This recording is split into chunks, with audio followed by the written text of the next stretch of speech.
Okay, if you're coming from the previous video, we're going to continue to talk about the fundamental theorem of calculus. And as I said, we're going to talk about in this video a little bit more mathy interpretation of the fundamental theorem of calculus that also utilizes a chain rule. But first, because I think this is so important that students understand the wording I'm about to use, that the integral of a rate of change gives a net change, I'm just going to do one more example problem similar to the last problem we did in the previous video. So just as a warm-up to see how much you absorbed from the last video, read this problem, try it on your own, give it a shot, pause the video. Okay, so if you tried this one, remembering what I said is that the integral of a rate of change gives the net change. If we want the change in volume emitted by our speaker, what we want to find is the integral from 1 feet to 3 feet of v prime of x dx, which would just be the integral from 1 to 3 of 2x plus 3 dx, which if we plug this into our calculators, we'll just get that that is equal to 14. Now, what will the units be? Remember the units of v prime of x, the rate of change, were decibels per foot. And therefore, if we look at a net change of this, if the rate of change is decibels per foot, that per foot is what represents rate of change. So therefore, the net change would just be 14 decibels. So it's just as important not just understanding how to solve these problems, but also you really understand what the units are. If you understand the units, again, it's another thing that reinforces that concept of the integral of the net change, or I'm sorry, the integral of the rate of change gives the net change. All right, so now that we had that warm-up, let's go into a little bit deeper understanding of the fundamental theorem of calculus.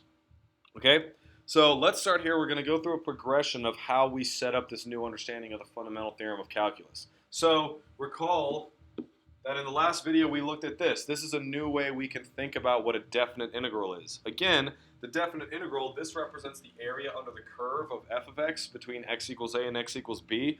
But what we learned with the fundamental theorem of calculus is that that is also equal to the net change in the antiderivative of f of x. Again, sorry to sound like a broken record, but this thing is the exact same as saying the integral of the rate of change gives the net change. It's just another way to say it, okay?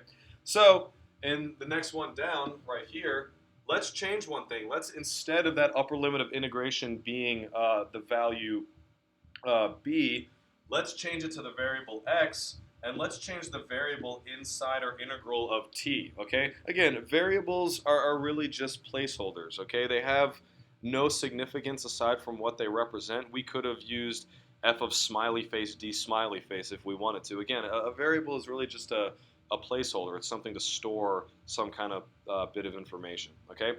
So if we do this, then we will just get the antiderivative of x, that variable x, minus the antiderivative at a. Notice the similarities between these two lines right here. They're basically the exact same thing. The only thing I really changed here is we changed the x's to t's inside the integral, and I changed the upper limit of integration from the real value b to a symbol representing a variable which will be x, okay?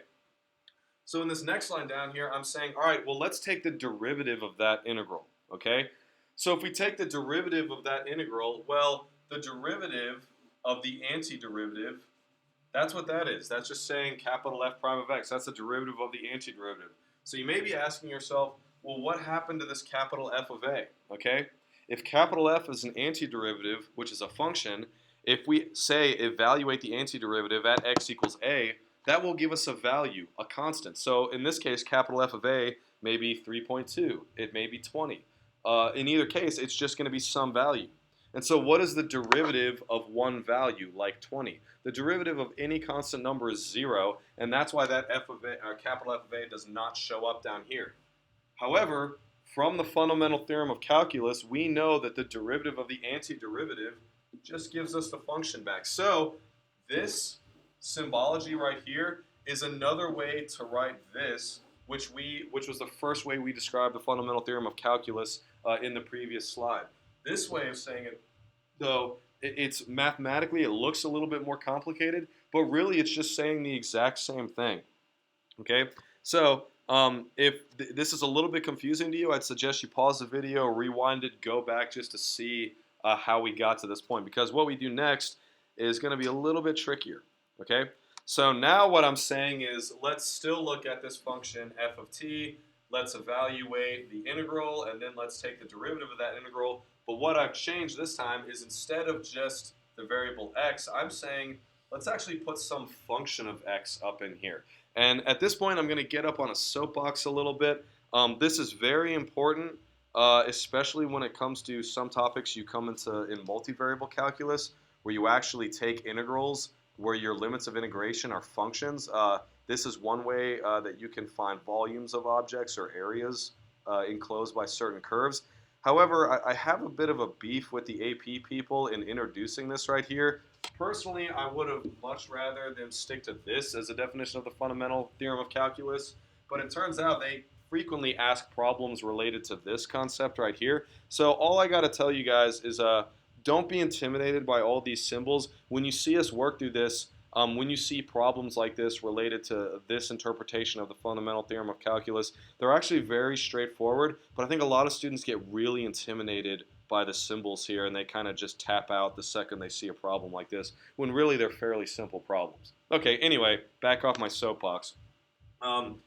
If we put the function g of x in this, if we evaluate, let's say, this integral right here, we're not doing the derivative, that integral would be capital F of g of x minus capital F of a, okay? So again, very similar to what we had right up here, but instead of x inside our antiderivative, that upper limit of integration is the function g of x.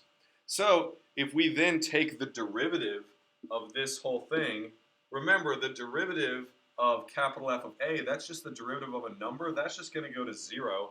So all we're looking at is the derivative of capital F of g of x. Now go back to last semester. When or what rule did we have to use when we had a function of a function, which is what we have right here? Well, we had to use the chain rule.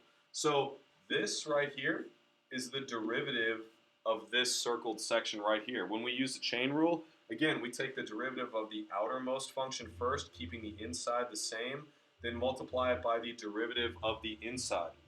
However, from the fundamental theorem of calculus, I'm just going crazy with the ink on this slide, but hopefully you guys can follow what I'm doing. From the fundamental theorem of calculus, we know in this case that if we take the derivative of the antiderivative, that just gives us the function. So therefore, capital F prime of g of x is just the same as little f of g of x, okay? So basically, if we go to do this, let me go to the next slide. To reiterate what we had here, this is really, we get a lot of problems in the AP exam that utilize this concept. So again, if you have a derivative of an integral where the upper limit of integration is a function, we are going to utilize both the chain rule and the fundamental theorem of calculus to end up getting to this step right here. And again, I'm sure a lot of you guys right now are maybe like kind of having a little panic attack, just like, oh my God, this is just way too many symbols. It's way too much stuff being thrown at us. But let's look at this example problem right here, okay? This is applying the same thing. In this case, my f of t is going to be sine of 2t plus 1, and my g of x is going to be this function right here. Now, by this version of the fundamental theorem of calculus, this will just be f, which is sine of 2t. Notice now, I just replaced t with my function g of x right here, and then I multiply that by the derivative of this function g of x. Now stop and look at this real quick. When you actually look at this, what we're doing, these are fairly simple problems. Again, don't get intimidated by all the symbols. These aren't really that bad. So let's do one more example real quick. I'll just make one up and see if you guys can do this one on your own. If we want to take the derivative of the integral from natural log of x squared to 3 of, let's say, let's do another e to the x one. How about just e to the x, or sorry, e to the t dt. All right, see if you can figure out what this would be on our own. Go back and look over that definition we had. Pause the video, give it a shot. Okay, if you did this again by using that definition of the fundamental theorem of calculus, this would just be e to the natural log of x squared multiplied by the derivative of natural log of x squared, which would be 1 over x squared times 2x. Okay? So again, don't be too intimidated by this stuff. Really, it's fairly simple. I'm sure a lot of people are going to have questions on this when we come to class tomorrow. So just make sure you come to class ready for with questions, and we'll go over several examples, in particular of this application of the fundamental theorem of calculus.